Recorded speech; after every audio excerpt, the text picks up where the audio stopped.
अगर ये आप अमल करेंगे तो आपके बच्चे की सेहत भी बेहतरी होगी। ये बच्चों के सूखेपन का भी इलाज है, डरने से भी बेहतर हो जाएंगे, जिद भी नहीं करेंगे, बच्चे खाना भी खाएंगे, दूध भी पिएंगे। और एक टिप साथ ये भी है, बिस्मिल्लाहिर्रहमानिर्रहीम। वो बच्चे जो दूध नहीं पीते, जिद करते हैं, हालत नींद में रोते हैं या डरते हैं, या अगर सोए हैं तो सोए सोए डर जाते हैं और फिर चीखे मार के उठते हैं, मैं जो आपको अमल बताने जा रहा हूँ इंशाअल्लाह अज़ीज़, अल्लाह की मेहरबानी से आपका बच्चा दूध भी पिएगा और वो डरने से भी महफूज रहेगा। अगर उसको नजर बद लगी है तो इंशाअल्लाह उससे भी महफूज रहेगा। जो बच्चे दूध नहीं पीते, सबसे पहले उनको ये देखें कि वो दूध क्यों नहीं पीते। दूध ना पीने की एक वजह ये हो सकती है कि बच्चे को नजर लगी है। एक ये भी वजह हो सकती है कि जिस फीडर से उसको दूध पिलाया जा रहा है उस फीडर को नजर लगी है या माँ को नजर लगी है। या ये भी हो सकता है कि बच्चे की सेहत का मसला हो, यानी उसका गला खराब है या मैदा खराब है, इस पर भी देखना चाहिए। बाद वक़्त ये भी होता है कि जो मदर फीड वाले बच्चे हैं, यानी माँ का दूध पीते हैं, तो माँ के जिस्म से या कपड़ों से बाद वक़्त ऐसी स्मेल आ रही होती है, सफाई का ख्याल नहीं किया जाता। कई कई दिन खवातीन नहाती नहीं, उनको इस पे चाहिए कि वो गुस्ल करें, सफाई का एहतमाम करें। वो अयाम है खवातीन के, उसमें भी एक जिस्म में खास किस्म की स्मेल पैदा होती है। तो बच्चे जो है ये बहुत, अल्लाह ने इनको स्मेल, सूंघने, ये सारी जो हवासे खमसा है इनके बड़े तेज होते हैं।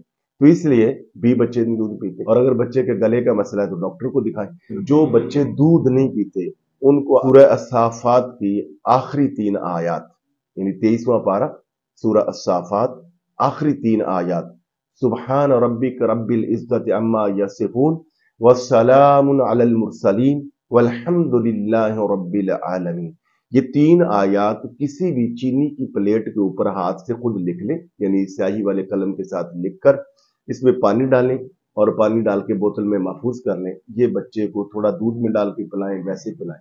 और इसके साथ साथ अपने पढ़ाई करनी, सुबह शाम दम करना है बच्चों को। आप बच्चे को दम करें इस तरह के 3 बार आपने फूके मारनी, यानी 3 दम करने हैं बयक वक़्त। पहली मर्तबा 1 बार दुरूद पाक, 1 दफा आयतुल कुर्सी और आखिरी दोनों जो कुल हैं यानी मुअव्वज़तैन। दूसरी मर्तबा 2 बार दुरूद पाक और 2 बार आयतुल कुर्सी और 2 बार ही मुअव्वज़तैन पढ़ के फूक मार दो। तीसरा जो दम है इस तरह करना है कि 3 बार दुरूद पाक, 3 मर्तबा आयतुल कुर्सी और आखिरी तीनों कुल 3 दफा पढ़ने हैं, मगर साथ सूरह फातिहा भी 1 दफा पढ़नी है बिस्मिल्लाह के साथ मिलाकर, यानी बिस्मिल्लाहिर्रहमानिर्रहीम अल्हम्दुलिल्लाहि रब्बिल आलमीन। पूरी सूरह फातिहा पढ़ के बच्चे को फूक मारे, दूध पे फूक मारे। अगर माँ दूध पिलाती है तो माँ भी इस तरह हाथ फेर कर अपने पूरे बदन पर इस तरह हाथों पे, यानी दुआ की तरह हाथ बनाकर फूक मारकर अपनी हथेलियों पर इस तरह पूरे बदन पे, जिस्म पे वो हाथ फेर ले और अपने सीने पे फूक मार ले बच्चे को, दूध को। और इंशाल्लाह कि अगर आपका बच्चा खाना नहीं खाता तो आप दूसरे के बच्चों को खाना खिलाएं। दूध नहीं पीता तो दूसरे किसी जरूरतमंद बच्चे को आप जो है वो दूध पिलाएं।